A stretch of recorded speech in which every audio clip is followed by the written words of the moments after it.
you've ever wanted to travel to Geneva, Switzerland, then I've got just the video for you. You're gonna wanna sit back, relax, and get into this. All right, y'all, we are live. I wanted to do several different types of videos for this travel vlog series because I just felt like I love the idea of taking you guys with me throughout the day, but I also love the idea of just also free-flowing, giving you my thoughts on the travel, as well as the general vibe that I'm getting from wherever I am, and I just so happen to be in Geneva at the moment, right? So of course, with this series, you're gonna be getting, obviously, the regular vlogging, but I also thought it would be kind of fun to throw in some talking head, so to speak, venture describing. Bear with me because this is after a day of drinking copious amounts of champagne as well as copious amounts of Swiss coffee. It is currently 11:43 p.m. and I am in the hotel room. I'm like the worst person to stay in a hotel, or probably the best person, because I like to, I will dive into the mini bar no matter what the cost. And best believe this Coca-Cola right here was 8 Swiss francs. So that's probably like 8 point something dollars, right? But nevertheless, here I am.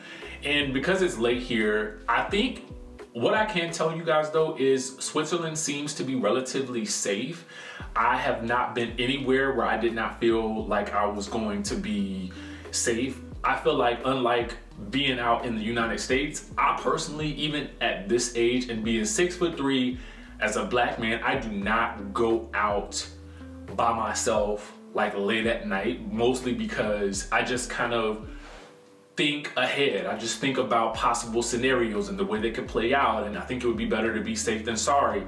Here, while I haven't really ventured out far away from the hotel, what I can say is that I've seen a lot of people outside walking around, milling the streets at night, and it seems like everybody feels perfectly safe. So that's a little bit, I jumped ahead a little bit, but I did want to kind of let you guys know the vibe, the time of night it is, the time of day it is, as well as what I'm doing right now. So I pulled out the camera and I said, let's talk this experience thus far. So I've been here about, what, 24 hours at this point, so I think this is a good point in time to sort of recap. If you guys saw the previous video or videos, you will know that I did travel from DCA in Washington, D.C. to JFK. Then I traveled from JFK to Heathrow. Then I traveled from Heathrow to London Gatwick Airport. Then from London Gatwick to Geneva. So let me describe that for you guys. So I booked my ticket with miles because for me, I like to book business class, and I also like to scour to see the best deals. And I look for, you know, business class tickets a variety of ways. I'm 6'3", so sitting on a plane for that long to me is just, I gotta be like laid back, or I gotta be in the utmost comfort. Now that's just me. I'm a little bit of a bougie travel snob. I'm not even gonna lie to you about that, because I always feel like my vacation starts the moment I board the plane. So, get to the airport in DCA and there are mad delays. As soon as I check in, the lady is like, I'm gonna have to change your flight to an earlier flight because your flight has been delayed. Now, when I watched my flight got delayed from 7:50 to 9 p.m. Mind you, my connection in JFK left at 10:25. So she put me on an earlier flight, and Jesus be offense, because lo and behold, that was business class too. Won't he do it? Yes, he will. So get on that flight. It feels so rushed because normally I like to get to the airport early. I have some time to maybe hit the lounge. I love to do all the airport things. I am that guy. I have friends who like to get to the airport at the last minute. That is not me, and those friends would not have made it because they would have been on that delayed flight, baby. Not I said the fly. So thank God I got into my seat. They had a business class seat for me, even with the delay and even with me switching flights, which was, God, I was just so happy. So get to JFK, and when I board the flight to London, it's obviously a better seat because you know, you're traveling across, like overseas, when you're sitting in business class for that particular flight, it is American, but it's also British Airways. So I was on a British Airways flight. And so I'm laid back, you know what I'm saying? I'm laid back. Honestly, I was so tired. I unfortunately feel like I slept for most of the flight, even though they did wait, because apparently there were delays across the country and there were 35 people that were on a delayed flight. So the captain decided to wait. I was like, that was really, I guess it was the captain and the British Airways, you know, crew all together. They decided that, oh, we'll wait for these passengers, which was a blessing, I think, not only for them, but, you know, for me, I didn't mind, because at that point in time, I was comfy and cozy and chilling and relaxing and drinking champagne, baby.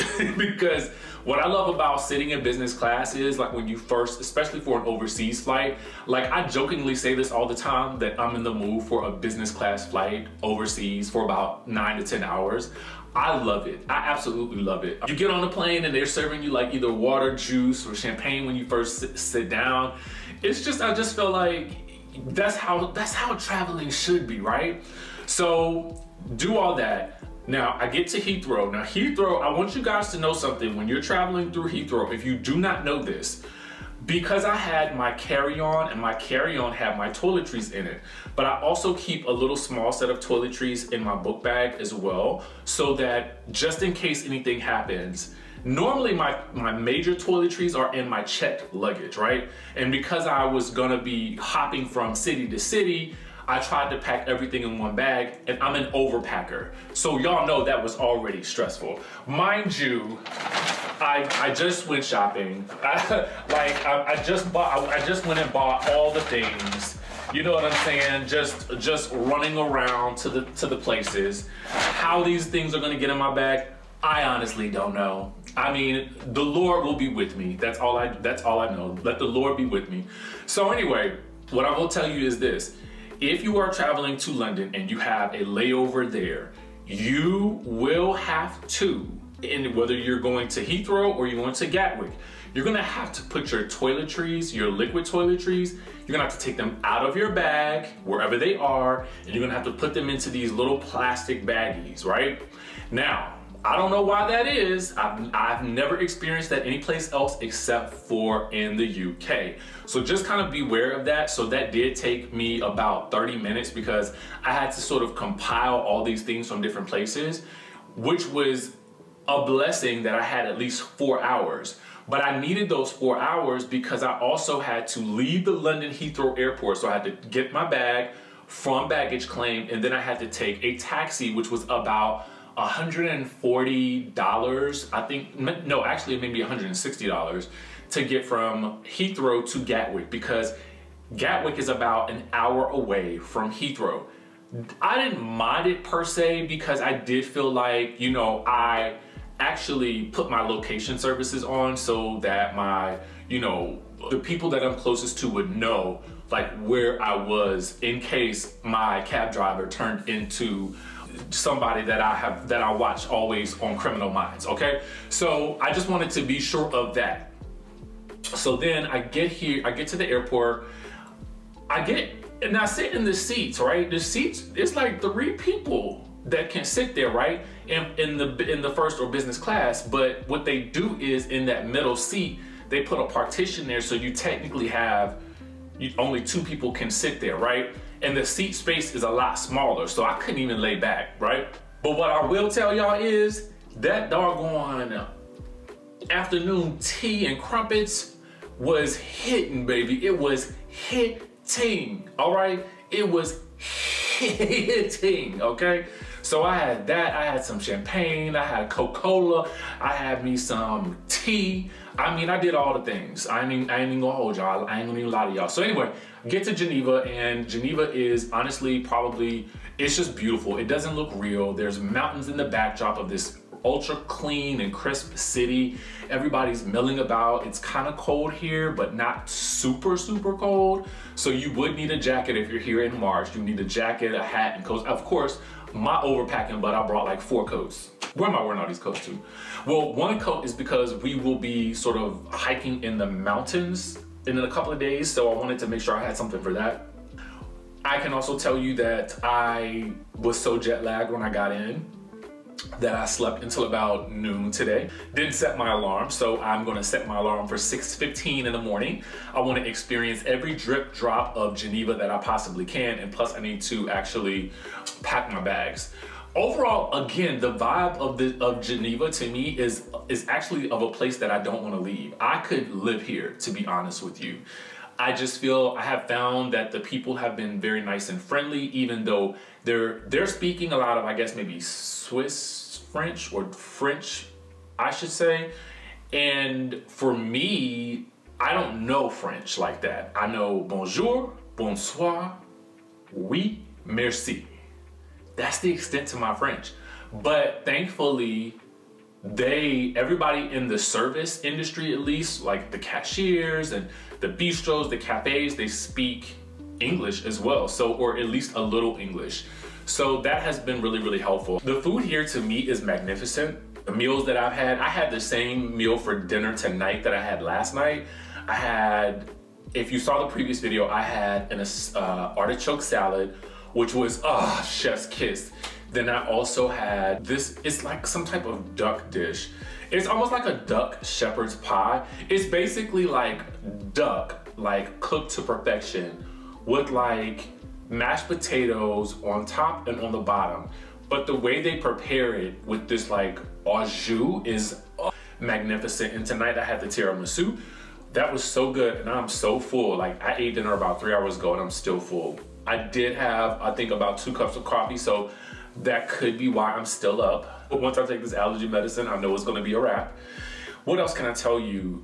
Oh my God, if you come here, you must stay in the city center, okay?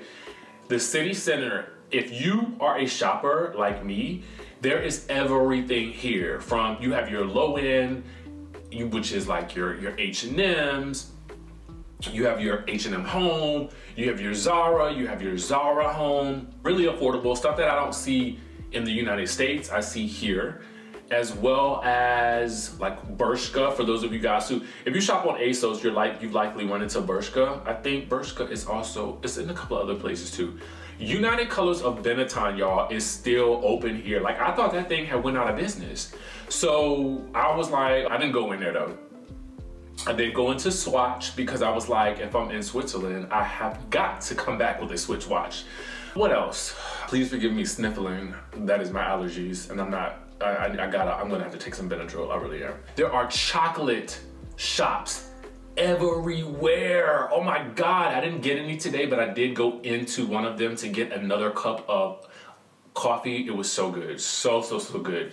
Y'all, I'm actually lactose intolerant, and I had the cream in my coffee, and baby, the stomach is still stomaching. I mean, it ain't doing the things that it would normally be doing if I had the cream in the United States, and I don't know what the difference is.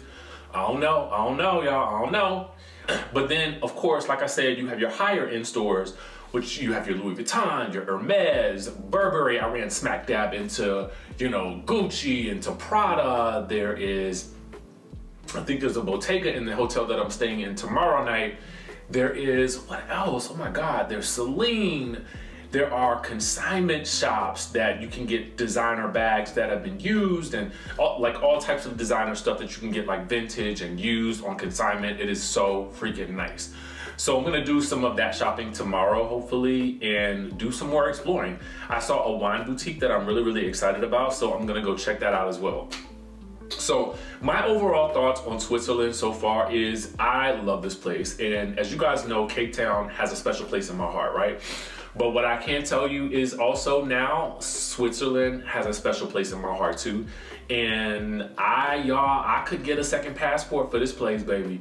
Cause it's given. It's really, really given. So I would love to see it in the summertime, but anyway, those are my immediate thoughts for now. I wanted to kind of give you guys this sort of like sit down, like sort of conversational, you know, update so that you guys can come visit Switzerland, because I do think that it is through travel that we learn so much about ourselves, and we learn so much about other people and places and other cultures.